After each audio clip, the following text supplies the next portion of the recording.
পাবনা ভোক্তার অভিযানে 4 প্রতিষ্ঠানকে জরিমানা। পাবনা থেকে আমাদের প্রতিনিধি আব্দুল মোমিন সাগরের পাঠানো তথ্যচিত্রে ডেস্ক রিপোর্ট।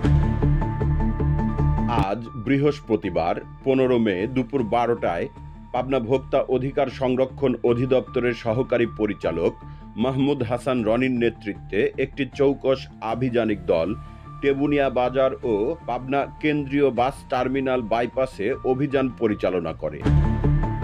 অভিযানে টেবুনিয়া বাজারের মিথুন ইলেকট্রনিককে বিআরবি নকল কেবল, যা একটি রোলের ওজনের প্রায় 700 গ্রাম কম থাকায় ও বিক্রি করার অপরাধে 5,000 টাকা, একই বাজারে ভাই ভাই মাংস ঘরের স্বত্বাধিকারী সালাম হোসেনকে মূল্য তালিকা না থাকায় এবং অধিক সময় ধরে বিক্রি করার কারণে ক্রেতার স্বাস্থ্য ঝুঁকি হওয়ায় 2,000 টাকা এবং অসময়ে অপরিপক্ক আম বিক্রি করায় কেন্দ্রীয় বাস টার্মিনাল বাইপাসে 2 ফল বিক্রেতাকে 2,000 টাকা সহ 4টি প্রতিষ্ঠানকে মোট 9,000 টাকা জরিমানা আরোপ ও আদায় করেছে সরকারি এ দলটি।